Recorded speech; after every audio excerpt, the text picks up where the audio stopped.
Thank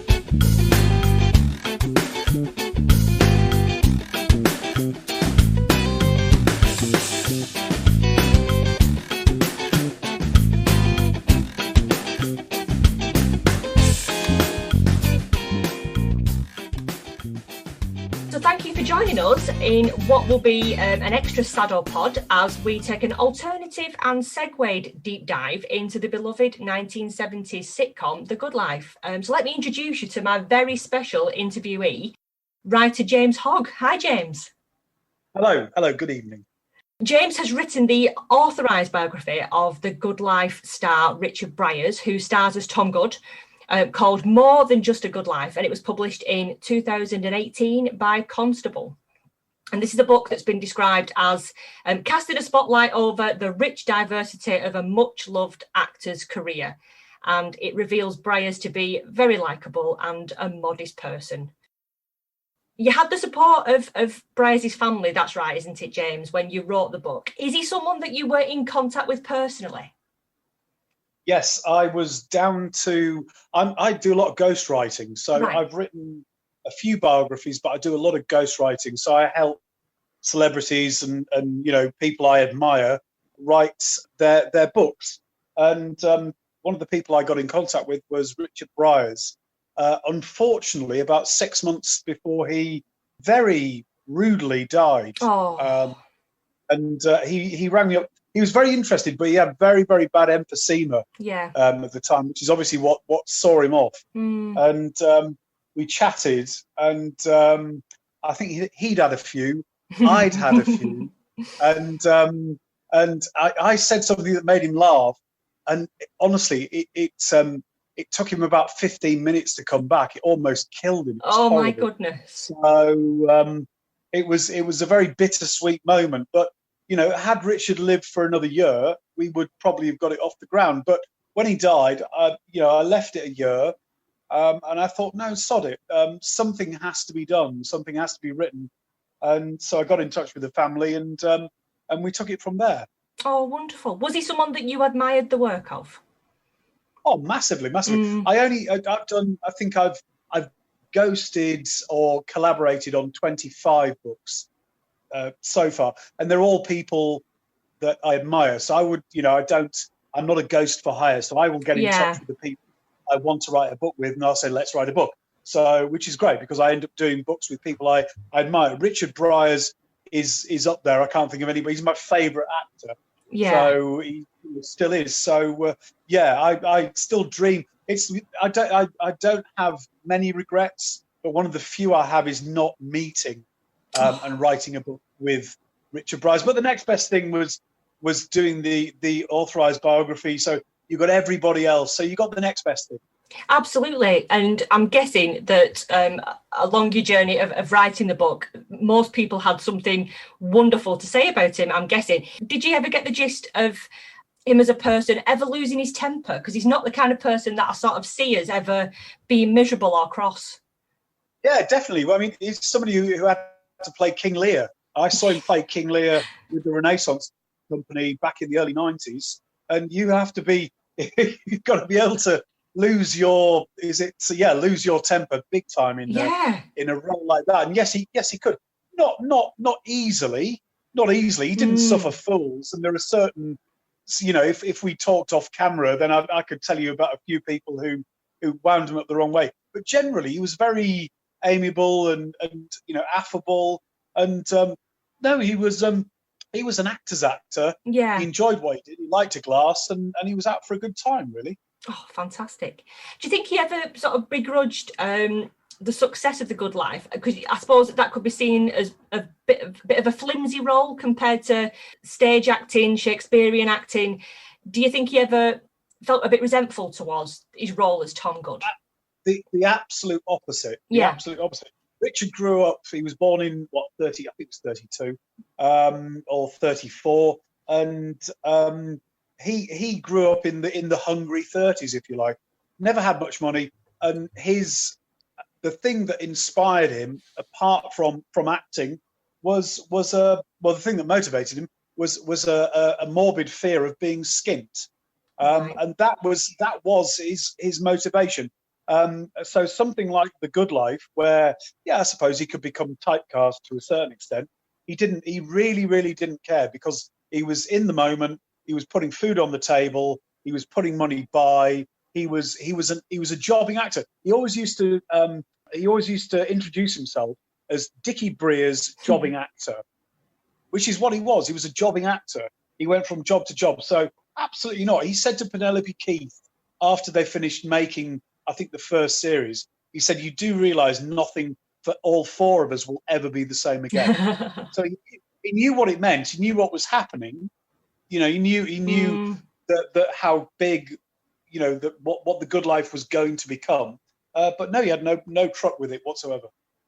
Do you think there was a role that particularly made him the happiest out of his entire career? Was there one moment, do you think, when he was working, that sort of stood out to him? Well, it wasn't that role. The role didn't do it for him at all. He didn't like Tom Good. He thought Tom Good was conceited, selfish, which he was. Yeah. I think Tom Good as a character was better for knowing. So, at the beginning of The Good Life, you didn't like him. At the end, you liked him a bit more. Role-wise, but the thing that he loved the ensemble. He loved the people with The Good Life. So that made up for the fact that he didn't like the character. Martin Brice was... He had a lot of empathy for Martin Brice, and he felt sorry for him, which is why I think his portrayal of Martin Brice is one of the greatest ever seen on British television, world television. I think it's a work of a portrayal of genius. I really, really do. I don't know. There are certain he never spoke of roles in that way. He found Lear very, very challenging. Didn't think he was worthy. He was horrifically modest. And if you'd spoken to him 20 years before and said, 20 years time you'll do Lee, oh no, I could never do that. No, it's beyond me. So I think he was too modest to get that involved in describing roles, in equating them with his own ability. Do you think his professional relationship with someone like Kenneth Branagh sort of cemented his reputation as a serious actor as well, and as well as like being a national treasure? Oh yeah, absolutely.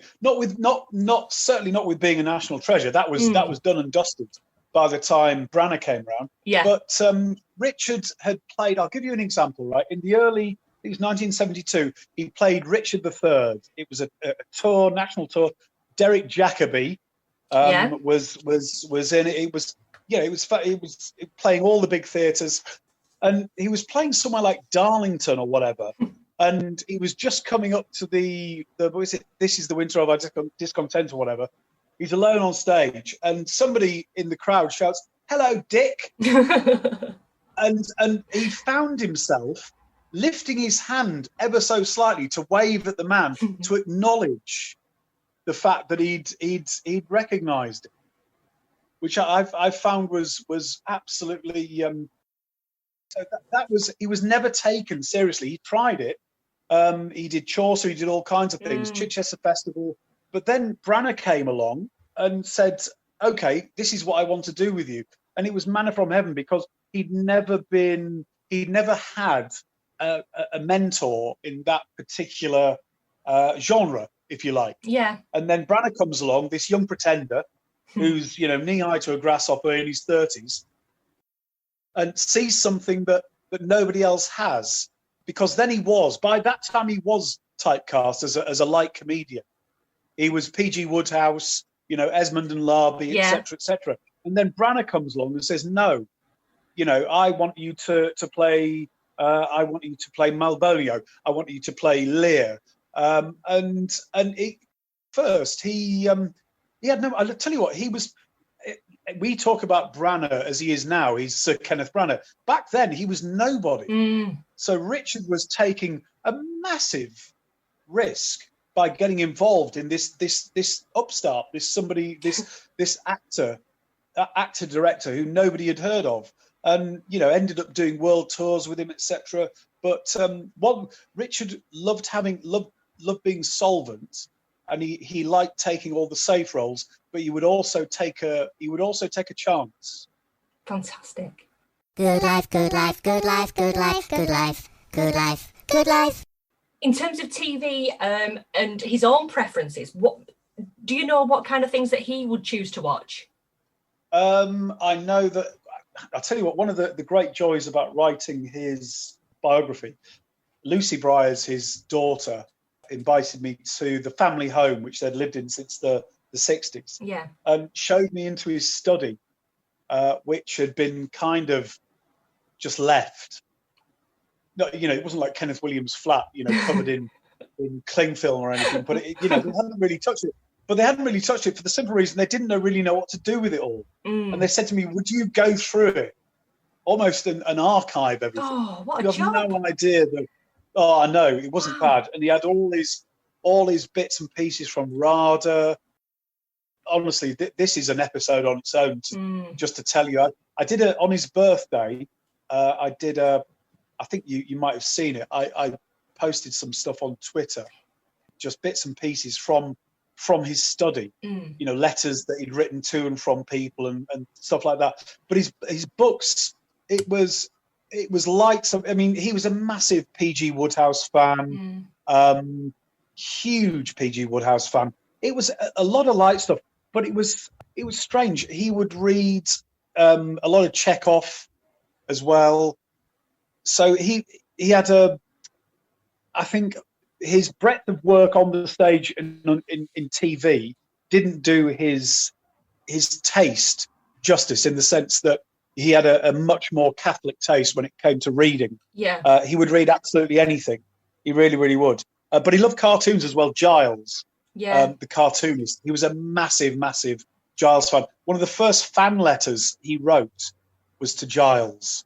And I think I posted I'm not sure if Giles actually knew who he was. He just sent this very nice letter saying, "Hello, Richard Briers. Thank you very much indeed." And I posted it. But no, he was very well read, but it was mainly Wodehouse and then playwrights. Chaucer, Ibsen, he appeared in Ibsen, Shakespeare, etc. So yeah. There's a couple of things that I've read quite recently about Richard Briers and his liking of swearing. Did he swear so vociferously? It's not a rumour that is that truth? No, it's massive, massive truth. It's fucking huge. And I ghosted a few years ago Brian Blessed's first volume of autobiography called Absolute Pandemonium, and they did the film. Which one was it? With Branagh, Emma Thompson, Tuscany, Denzel Washington. Oh God, can't believe I've gone blank. Blessed and Briers, they were very, very great friends. And Blessed told me when we were doing this a few years ago that him, Branagh, somebody else, Pat Doyle, who wrote the music to this film, was it Much Ado? Must have been Much Ado. And they would have swearing competitions. Amazing. And they would sit around in a huddle, the four of them, and they would shout and bawl at each other and swear, and they would take it in turns. And then it was almost like a game show. And then whoever sort of faltered would go, and it was always Briers and Dicky, Briers and Blessed, who were left cursing each other. So yeah, he was a prolific swearer. Two things that people don't believe about Richard Briers: A, that he was a heavy smoker, obviously smoking killed him, and that he swore like an effing trooper. But yeah, he did. He was a prolific swearer. Amazing. It was Much Ado. I've just had a quick check. It was Much Ado. Yes, you're right. But by the way, on that film, which also starred Keanu Reeves, Richard befriended Keanu Reeves and ended up teaching him all the great Edwardian actor poses, sort of strength, anger, madness, happiness, which all his idols, Richard's idols, used to do. That was their trade on in Edwardian theatre, and he taught Keanu Reeves all of them, and he was a very willing student, apparently. That's brilliant. Fabulous. Yeah. Paul Eddington, who was obviously his co-star in The Good Life. Am I right in thinking that's someone that you knew as well? No, I didn't know. We used to work at a theatre called Wyndham's, which is on Charing Cross Road, And one of the last thing that Paul ever did was a play called Home. Yes. By, I think it's David. Yeah. And with Richard. Yes. So I saw them both in that, which was the only time I ever saw Richard in real life, and Paul. Yeah. I'm a massive, massive fan of Paul Eddington. And I think nobody was happier than Richard when Paul found genuine stardom, in Yes Minister, Yes Prime Minister. Yeah, of course. Nobody was happier. And so I think the thing about The Good Life is that it's like a good band. It's like the Beatles or Queen or whatever. You take as good as strong as all four members are, take one away and there is nothing. You have nothing, or you have nothing anywhere near as strong. And it was exactly the same with The Good Life. All four were pivotal, and none more so than Paul Eddington. What an actor! Absolutely. Do you think, obviously, when people turned up to watch Home, the play being quite depressing, that people turned up thinking that they were going to be watching Tom Good and Jerry Ledbetter? Do you think they were expecting more than what they got? Yeah, they probably were. It was, because Paul was, he was being treated for cancer at the time. He was having chemotherapy, and his head, he was very tanned because of the treatment, and also he had a lot of scars on his head. And there was a part in the first act where he had to take his trilby off, and obviously he looked like he was very badly scarred. Yeah. And there was a gasp from the crowd every night, and he knew it was coming. Everybody did. It was awful. So on top of the fact that you had all these people turning up thinking that they were going to see, I mean, obviously they didn't know David's story. If they had, then they would know what was coming. But not everybody did. But the ones who did, were expecting that. And then he takes his trilby off, and you see all these scars from his radiation treatment or whatever it was, and it was a gloomy affair. I'm afraid it really was.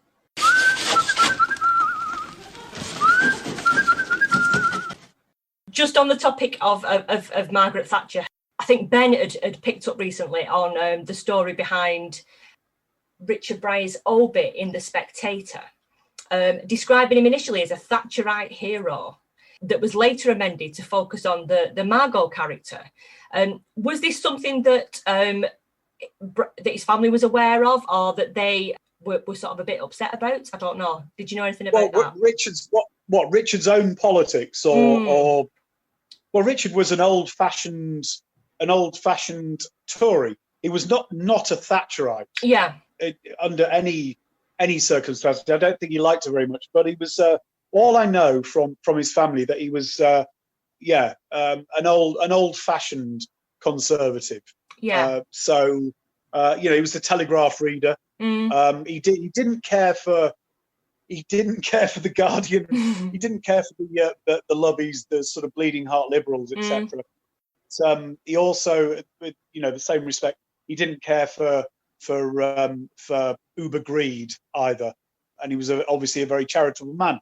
And contrary to popular belief, those sort of old-fashioned Tories were, very altruistic. And I think that was what Richard was. That's what he said he was anyway. And that's what, his daughter Lucy, that's the way she described him.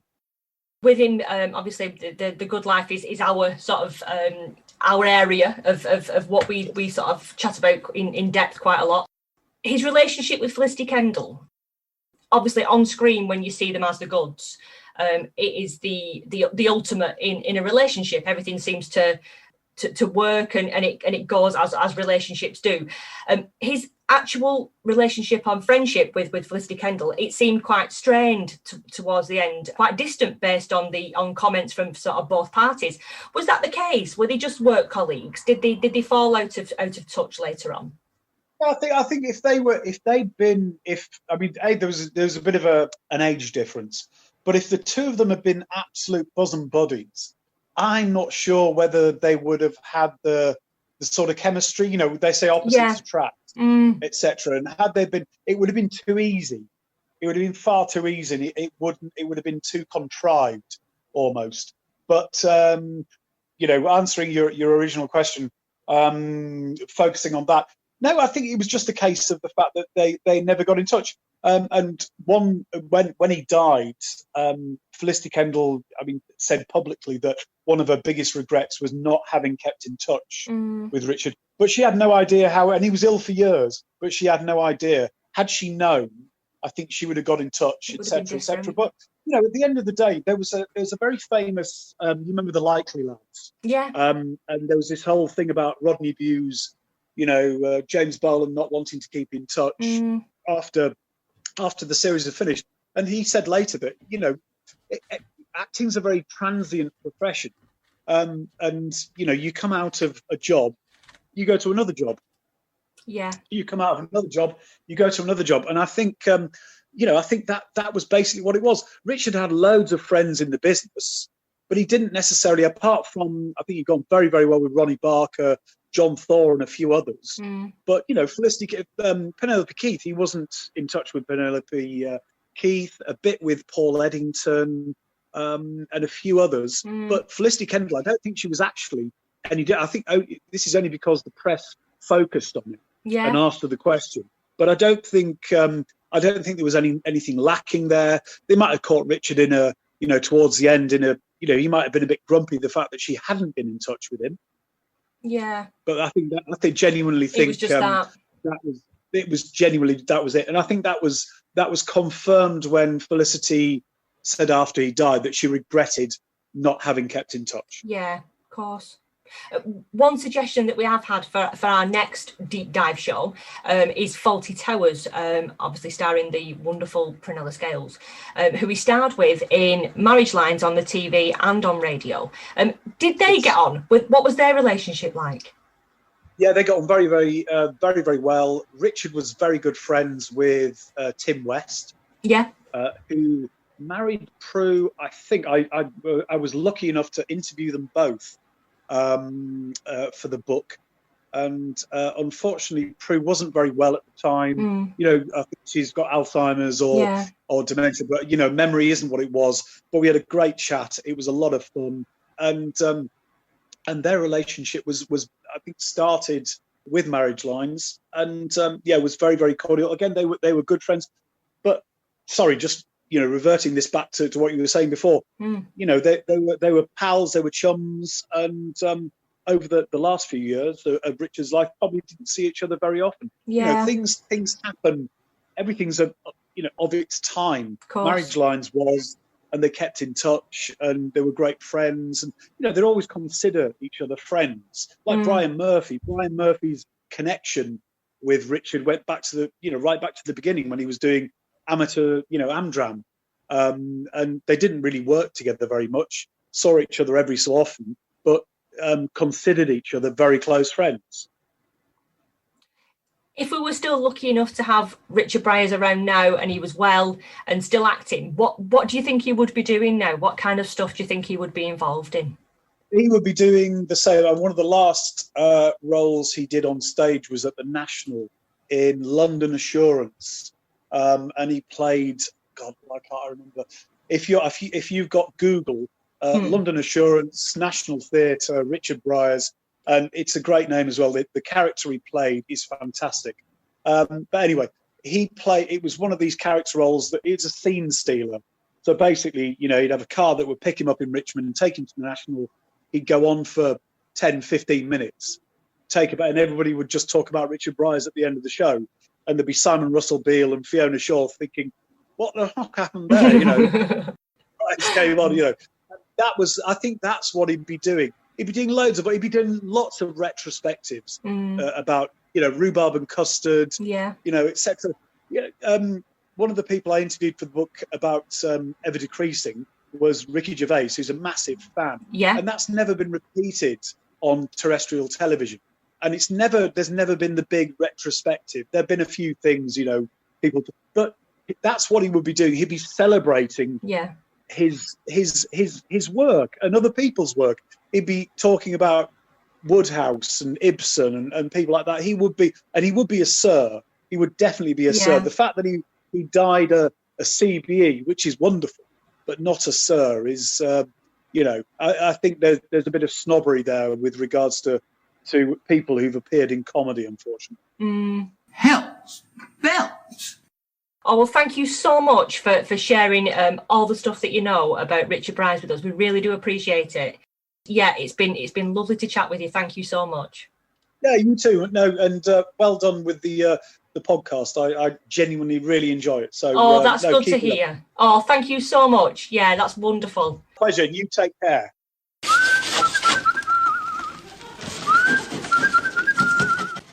More Than Just a Good Life, the authorised biography of Richard Briers, was published by Constable and is available in print and to download from all usual places. You can also follow James on Twitter at JamesAHogg2, and we'll be back with our next episode of the Sado podcast on Tuesday.